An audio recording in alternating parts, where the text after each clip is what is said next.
seaside town of Atami, and it's a beautiful spring day here in Japan, and I'm going to cook a beautiful salad with my favorite sauce. Now, I've tried many sauces here in Japan, but this one takes the cake. It's a creamy sesame sauce and it's so easy to make at home. In my bowl, I've just crushed some sesame seeds. Now, it's important to toast the sesame seeds first so we get as much of the flavor out of the sesame seeds as possible. It'll also make crushing it easier, and the oils will extract from it, so it'll help thicken up our sauce. Now in here, I'll add a little bit of garlic. Half a clove of garlic will be plenty because this one's quite large. And then that can go in along with the juice of a quarter of an orange or a grapefruit or a lemon is fine. Squeezing that in, it's going to give it some acidity. A pinch of sugar. And then I'll start mixing that, and you'll see it start to form into a thick paste. And now I'll add the classic condiments that are in many dressings in Japan. Some soy sauce, about 2 teaspoons, some mirin, and some sake. Now this is local sake. I don't want to add too much of the sake, so about 1 teaspoon, and then give that another mix. And to really accentuate the sesame flavor, I'll add some sesame oil.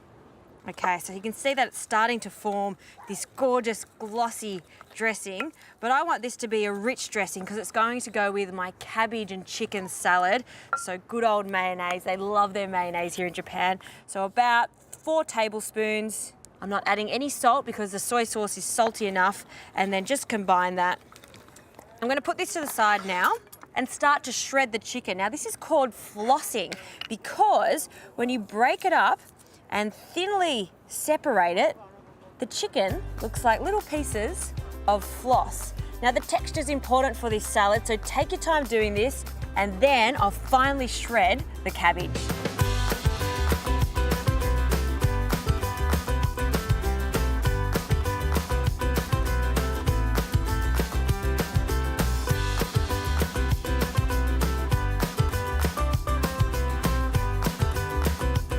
Now that I've shredded the cabbage and the chicken, it's time to add a few more ingredients to this.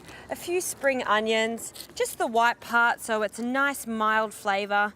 Cutting the roots off and then cutting them into fine little rounds. About 4 spring onions is plenty for this.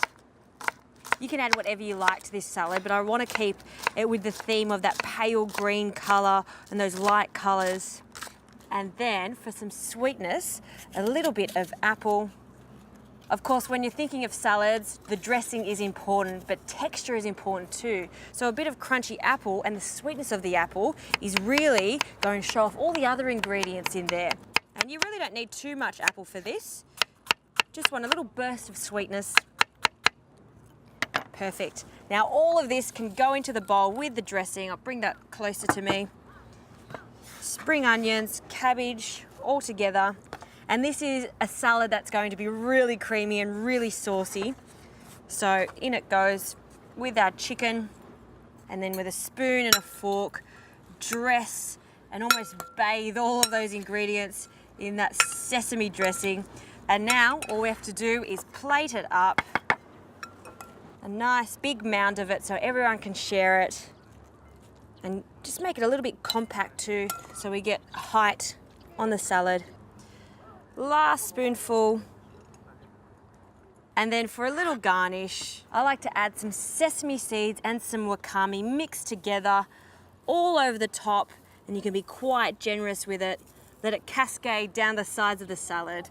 A few little chopsticks on the side, and that is such an easy chicken salad, a Japanese-inspired chicken salad with my favorite sauce, that sesame dressing. You've got to try it, it's delightful. And I'm going to try this salad. Mwah! Oishi!